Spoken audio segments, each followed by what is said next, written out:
Kembali di Anyu Sore, pemirsa, satu keluarga kabur saat drone Israel menyerang sebuah sekolah di kawasan Tel Al-Hawa, barat kota Gaza. Sebuah video menunjukkan momen seorang pria berlarian bersama anak-anak dan anggota keluarganya saat pesawat nirawak atau drone Israel menyerang sekolah Al-Nil di kawasan Tel Al-Hawa, barat kota Gaza.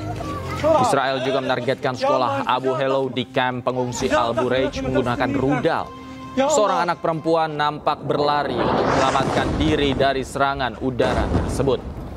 Serangan-serangan brutal yang dilakukan oleh Israel beberapa waktu ke belakang semakin intensif. Israel turut menargetkan tenda-tenda pengungsi, permukiman warga, dan juga sekolah. Sementara itu, pemirsa, pejuang Palestina menargetkan pasukan dan kendaraan Zionis Israel di kawasan Khan Yunis, Gaza, Palestina. Brigade Al-Quds merilis rekaman saat para pejuang Palestina meluncurkan sejumlah peluru mortir ke pasukan Israel. Mereka menargetkan tentara dan kendaraan militer Israel yang menerobos masuk ke kawasan Khan Yunis, Gaza. Hal ini merupakan bagian dari rangkaian operasi Tongkat Musa sebagai bentuk perlawanan ke Zionis Israel yang terus membombardir kota Gaza.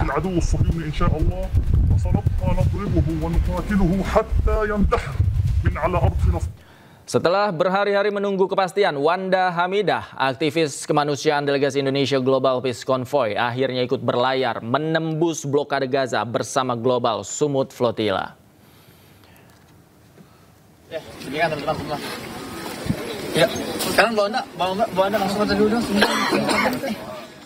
Wanda Hamidah, aktivis kemanusiaan Indonesia Global Peace Convoy, menangis haru karena namanya masuk daftar manifest penumpang kapal Kaisar setelah berhari-hari menunggu kepastian. Kapal Kaisar akan mengangkut puluhan aktivis dari lintas negara yang berangkat dari dermaga pelabuhan Sidi Bou Said, Tunisia, dan nantinya akan bergabung dengan kapal kemanusiaan lainnya di perairan internasional. Wanda mengaku berjuang semaksimal mungkin untuk bisa masuk daftar penumpang. Bahkan, ia menganalogikan berlayar ke Gaza seperti panggilan haji. Kita udah punya, misalnya kita punya kemampuan finansial, fisik, spiritual, dan lain-lain. Tapi kalau Allah belum bilang kita belum bisa berangkat, ya kita belum bisa berangkat dan kita harus ikhlas. Dan sebaliknya, dengan segala tantangan yang kita pikir kita nggak mungkin, ya udahlah kita nggak mungkin berangkat. Allah bilang kamu berangkat, ya kamu berangkat. Jadi memang udah keputusan Allah. Sementara itu sempat mengalami penundaan dan menghadapi teror berulang kali. Armada kapal kemanusiaan Global Sumut Flotilla akhirnya berangkat secara bertahap.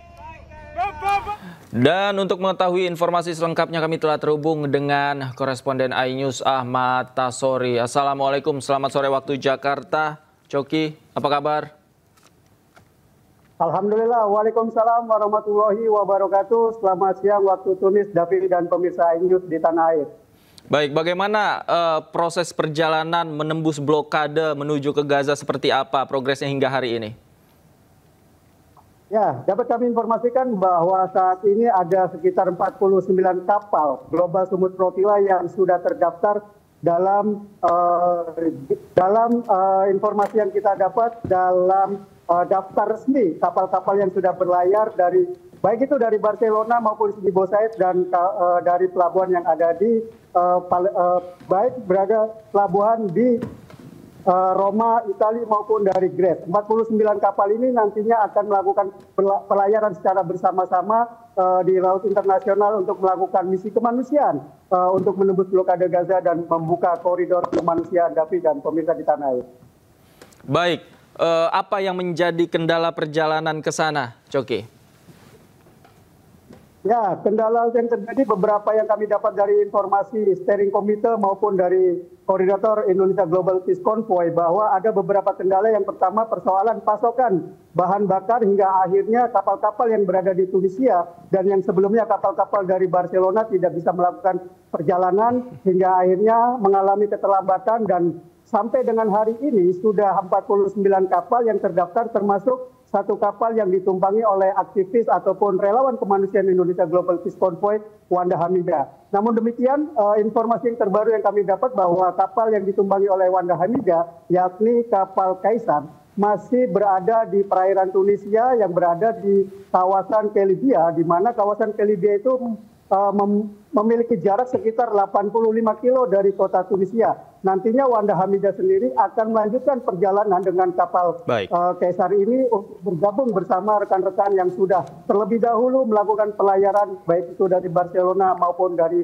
Pelabuhan Sidi Bouzid. Baik. Terima kasih Ahmad Tasori melaporkan langsung dari Tunisia. Salam kami untuk teman-teman relawan dari Indonesia di sana. Terima kasih, sehat selalu, Coki. Pemirsa, polisi Zionis Israel menghancurkan 40 rumah Palestina di desa Arab Al-Sir di Gurun Negev. Peristiwa ini memicu bentrokan dengan penduduk yang mencoba melawan operasi tersebut.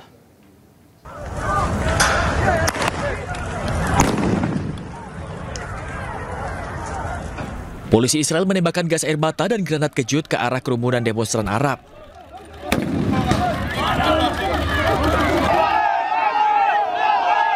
Petugas juga menyerang demonstran dan membakar rumah yang memicu bentrokan. Akibat peristiwa ini sejumlah orang terluka dan lainnya ditangkap polisi Zionis.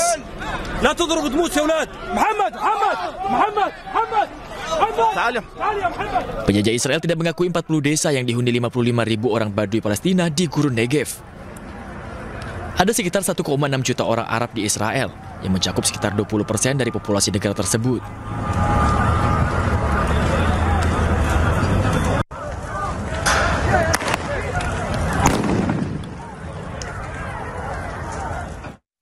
Kita beralih ke informasi mancanegara, pemirsa. Satu keluarga kabur saat drone Israel menyerang sebuah sekolah di kawasan Tel Al-Hawa, barat kota Gaza. Ya Rabbi, ya Rabbi, ya Rabbi al-Masih.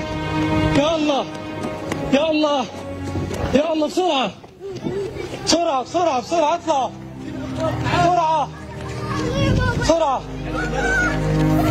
بسرعة.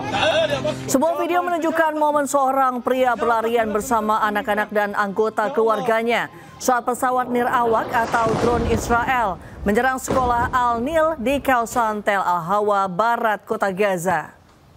Israel juga menargetkan sekolah Abu Helo di kamp pengungsi Al-Burij menggunakan rudal. Seorang anak perempuan nampak berlari untuk menyelamatkan diri dari serangan udara tersebut. Serangan-serangan brutal yang dilakukan oleh Israel beberapa waktu ke belakang semakin intensif. Israel turut menargetkan tenda-tenda pengungsi, permukiman warga, dan juga sekolah. Ya Allah.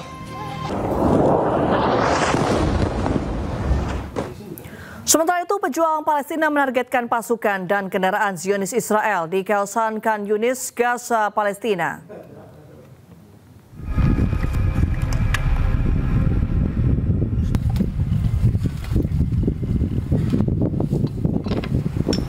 Brigade Al-Quds merilis rekaman saat para pejuang Palestina meluncurkan sejumlah peluru mortir ke pasukan Israel.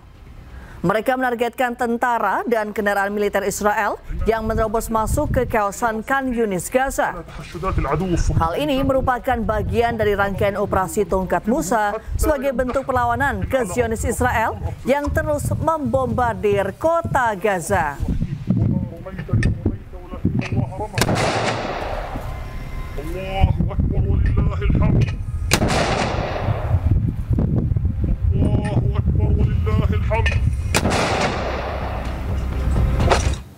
Polisi Zionis Israel menghancurkan 40 rumah Palestina di desa Arab Al-Sir di Gurun Negev. Peristiwa ini memicu bentrokan dengan penduduk yang mencoba melawan operasi tersebut.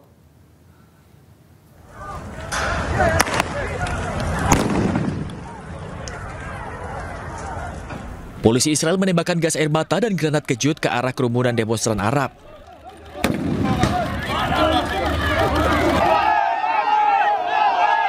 Petugas juga menyerang demonstran dan membakar rumah yang memicu bentrokan. Akibat peristiwa ini sejumlah orang terluka dan lainnya ditangkap polisi Zionis.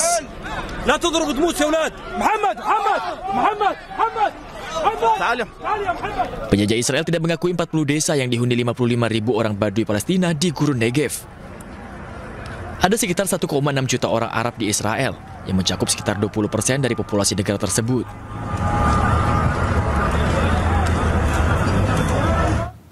Pasca Israel melancarkan serangan darat besar-besaran, ribuan keluarga Palestina mengungsi dari kota Gaza membawa harta benda yang masih tersisa.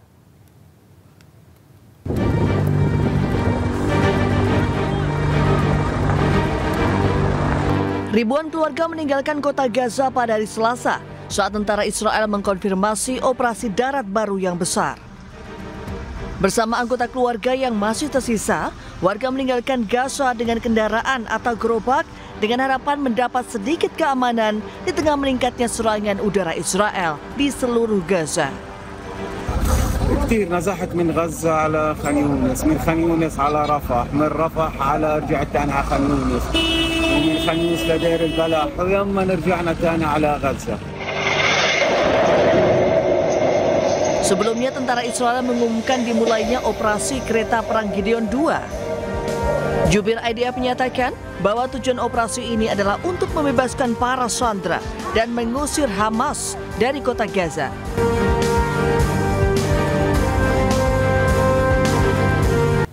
Erick Thohir resmi menjalani hari pertama sebagai Menteri Pemuda dan Olahraga usai dilantik oleh Presiden Prabowo Subianto.